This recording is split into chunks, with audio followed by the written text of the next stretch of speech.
গগৈ ডাঙৰীয়া তেখেতৰ বক্তব্য ৰাখিবৰ কাৰণে আমি অনুৰোধ জনাইছোঁ।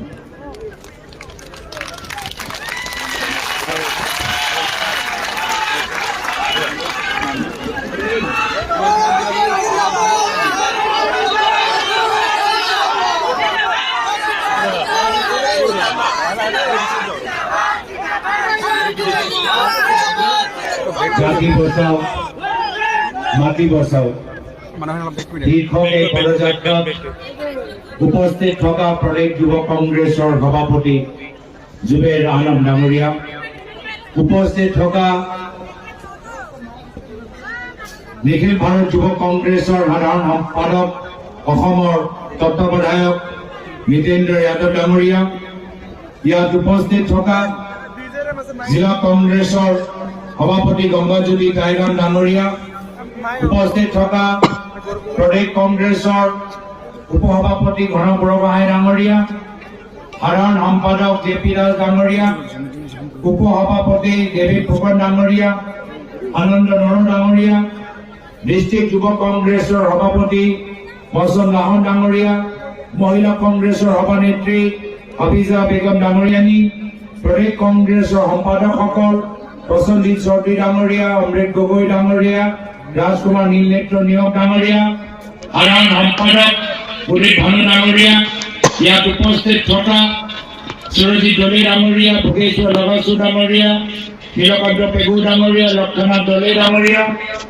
ব্লক কংগ্ৰেছৰ সভাপতিসকল প্ৰাঞ্জল চুতীয়া ডাঙৰীয়া, সুভাষ জিংগা ডাঙৰীয়া, মহিলা সভানেত্ৰী মীনাক্ষী গগৈ ডাঙৰীয়ানী, পাপৰি গগৈ ডাঙৰীয়ানী, মঞ্চত উপস্থিত থকা আমাৰ বিশিষ্ট ব্যক্তিসকল, ইয়াত উপস্থিত থকা মোৰ শ্ৰদ্ধাৰ যুৱ কংগ্ৰেছৰ বন্ধুসকল, মোৰ শ্ৰদ্ধাৰ আইসকল, বয়োজ্যেষ্ঠসকল, সাংবাদিক বন্ধুসকল, জাতি বচাওক। আজি কিয় এই শীৰ্ষক পদযাত্ৰা প্ৰদেশ যুৱ কংগ্ৰেছে আৰম্ভ কৰিবলৈ বাধ্য হৈছে? শ্ৰদ্ধা ৰাইজ, আপোনালোকে নিজে বুজি পাইছে আজি অসমীয়া জাতি বিপদত আছে। আজি অসমীয়া জাতি এটা সংকট স্থিতিত আছে। আজি অসমীয়া জাতি সুৰক্ষিত হৈ থকা নাই।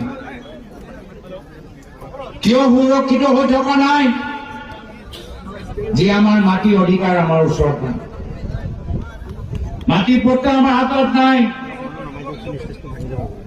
হয়, আগতেও বহু দিনৰ পৰা দুখীয়া মানুহৰ ওচৰত মাটি পট্টা নাছিল, ভূমি অধিকাৰ নাছিল। কিন্তু এইবাৰ আটাইতকৈ বেছি বিপদজনক স্থিতি। তাৰ কাৰণ কিয়? তাৰ কাৰণ হ'ল দিছপুৰত বহি থকা ৰজা এই মামা মামীৰ বাবে। এতিয়া দিছপুৰত বহি থকা মামা মামী য'তে মাটি দেখা পায় মাটি নিজৰ নামত লৈ নহলে আদানী আম্বানীক বিক্ৰী কৰি পেলায়। আৰু কাৰো মাটি সুৰক্ষিত হৈ থকা নাই, কোনো অসমীয়া মানুহৰ মাটি সুৰক্ষিত হৈ থকা নাই, কোনো জনজাতিৰ মাটি সুৰক্ষিত হৈ থকা নাই, কোনো শিষ্টেলৰ মাটি সুৰক্ষিত হৈ থকা নাই, কোনো বনভূমি থকা মানুহৰ মাটি সুৰক্ষিত হৈ থকা নাই। নানা য'তে বিচাৰে তাতে উচ্ছেদ কৰে আৰু বিচাৰিলে 6 schedule এৰিয়া, কাৰ্বি, বড়ো, মিচিং মানুহৰ বিঘা বিঘা মাটি আদানী বিক্ৰী কৰি পেলায়। ইমান দিন আমাৰ বিভিন্ন জনগোষ্ঠী জনজাতি সংগ্ৰাম কৰিলে, 6 schedule বাবে সংগ্ৰাম কৰিলে, কাৰ্বিসকলে সংগ্ৰাম কৰিলে, বড়োসকলে সংগ্ৰাম কৰিলে, একো লাভ নহল। জনজাতিৰ 40,000 বিঘা মাটি মুখ্যমন্ত্ৰী হিমন্ত বিশ্ব শৰ্মা ডাঙৰীয়া আদানী আৰামবাগী বিক্ৰী কৰিল। শ্ৰদ্ধা ৰাইজ, চাওক আজি মিচিং জনগোষ্ঠী 6 schedule দাবী কৰি আছে। ভাবিছে 6 schedule থাকিলে মাটি সুৰক্ষিত হৈ থাকিব।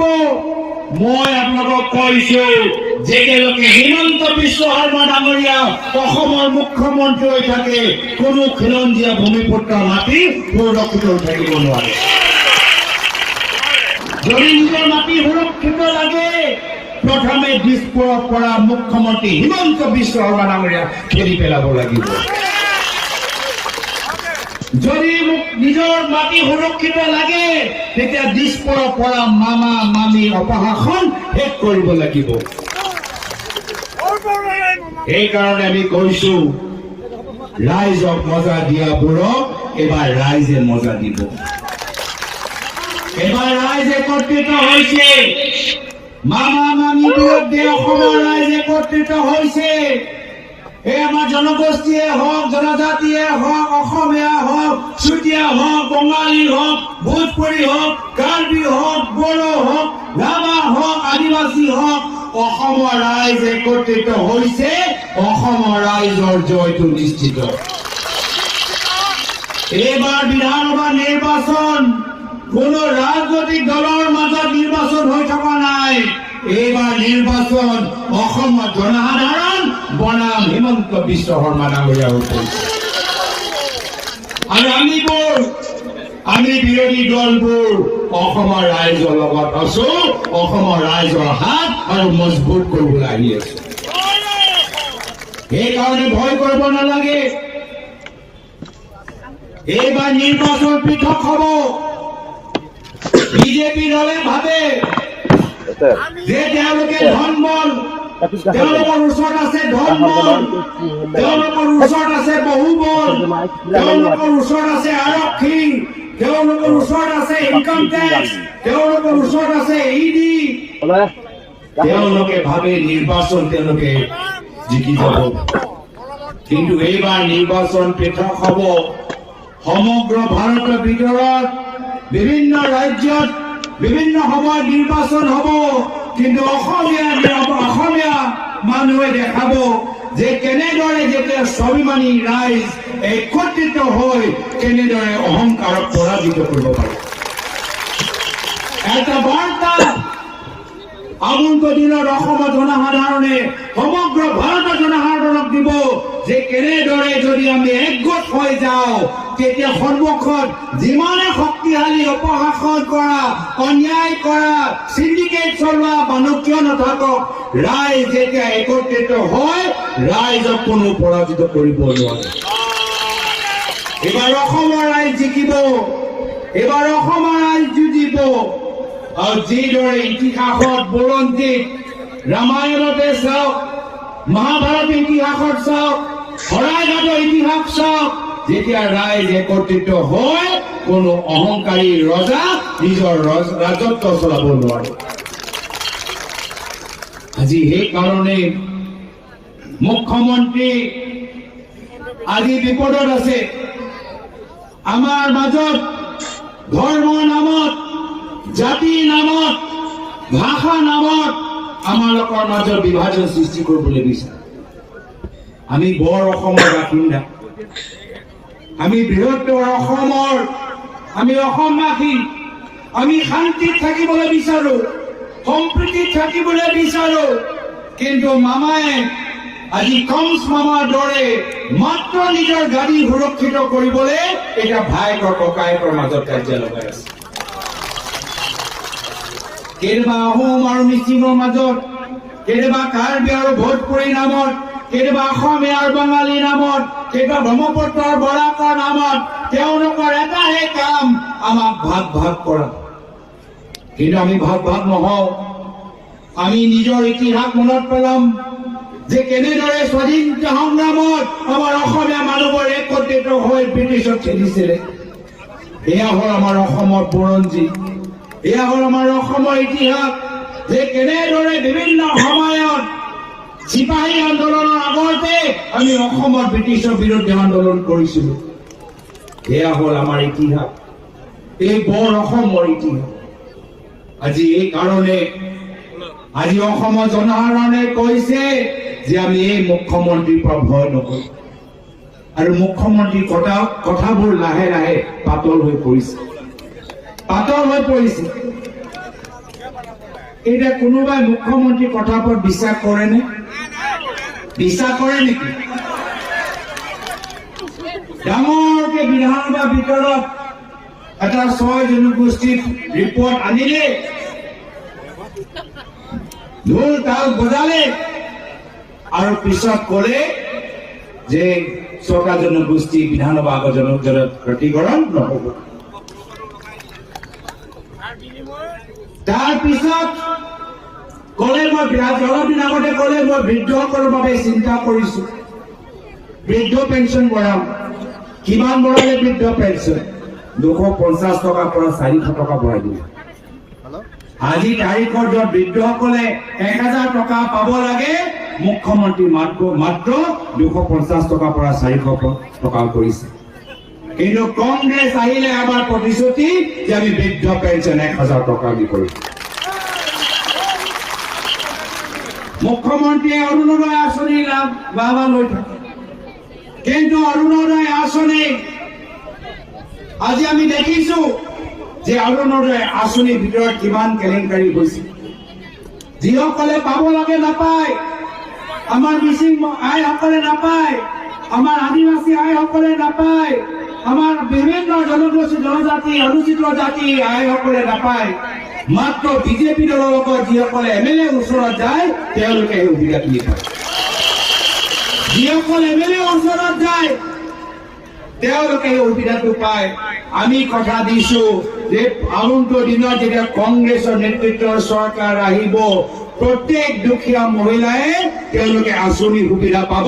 কোনো MLA ওচৰত যাব নালাগিব, কোনো MLA ওচৰত যাব নালাগিব। এয়া কংগ্ৰেছ হওক বা বিজেপি হওক, কোনো MLA খাতিৰ কৰিব নালাগিব। যিসকলে পাব লাগে তেওঁলোকেহে পাব। এয়া হ'ল কংগ্ৰেছ দলৰ প্ৰতিশ্ৰুতি। আজি আমি উদ্যোগৰ বাবে চিন্তা কৰো। অসমৰ জনসাধাৰণ উদ্যোগী হ'ব লাগিব। অসমৰ বিভিন্ন গাঁৱৰ ভিতৰত আমাৰ বিভিন্ন খেতি হয়, খেতিৰ ওপৰত নিৰ্ভৰ আমাৰ জনসাধাৰণ। খেতিৰ লগত সম্পৰ্ক থকা উদ্যোগবোৰ আমি সৃষ্টি কৰিব লাগিব। কিন্তু কৰিব পাৰিছে এইগৰাকী চৰকাৰে? কৰিব পাৰিছেনে? তেওঁলোকে না আলু খেতিয়কসকলক সহায় কৰিব পাৰিছে, না সৰিয়হ খেতিয়কসকলক সহায় কৰিব পাৰিছে। আমাৰ যেতিয়া চৰকাৰ আহিব, আমি খেতিৰ লগত সম্পৰ্ক থকা উদ্যোগত আমি বেছি জোৰ দিম। য'ত কোল্ড ষ্টোৰেজৰ প্ৰয়োজন, য'ত ওৱেৰ হাউচৰ প্ৰয়োজন, য'ত প্ৰচেছিঙৰ প্ৰয়োজন, আমি তাৰ ওপৰত জোৰ দিম। আমি থলুৱা উদ্যোগৰ ওপৰত জোৰ দিম। এই চৰকাৰ নিজকে সোধকচোন, কিমান বছৰ হৈ গ'ল এখন চৰকাৰ? কিমান বছৰ কওকচোন? বিজেপি চৰকাৰ আজি অসমৰ ভিতৰত আজি কিমান বছৰ পাছে কওকচোন? ভাবি চাওক কিমান বছৰ? 10 বছৰ। এই বিজেপি চৰকাৰ 10 বছৰৰ পৰা অসমত তেওঁলোকে শাসন চলাই আছে। এই 10 বছৰত তেওঁলোকে কি কৰিলে? গৰু চোৰ সিন্ডিকেট চলোৱা বাহিৰে আৰু 10 বছৰত একো কাম কৰা নাই। সেইকাৰণে অসমৰ ৰাইজে কৰিছে যে 10 বছৰ সহ্য কৰিলো, আমি আৰু সহ্য নকৰো। এইবাৰ বিজেপিক আমি বিদায় দিম। বহুত হ'ল মিত্ৰচাৰ, বহুত হ'ল মিত্ৰচাৰ। 10 বছৰ সহ্য কৰিলো, আমি আৰু সহ্য কৰিব নোৱাৰো। এইবাৰ আমাক লাগে বাস্তৱভাৱে পৰিৱৰ্তন। এইবাৰ লাগে বাস্তৱভাৱে পৰিৱৰ্তন। এইকাৰণে এতিয়া বিজেপি দলে কি কৰিব বিচাৰিছে চাওকচোন, কিমান তললৈকে তেওঁলোকে যাব পাৰে চাওকচোন। এইবাৰ আপোনালোকৰ ভোটৰ মূল্য নাইকিয়া কৰিবলৈ উত্তৰ প্ৰদেশ আৰু বিহাৰৰ পৰা মানুহ মাতি আমাৰ ভোটৰ তালিকাৰ ভিতৰত সোমাবলৈ চেষ্টা কৰিছে।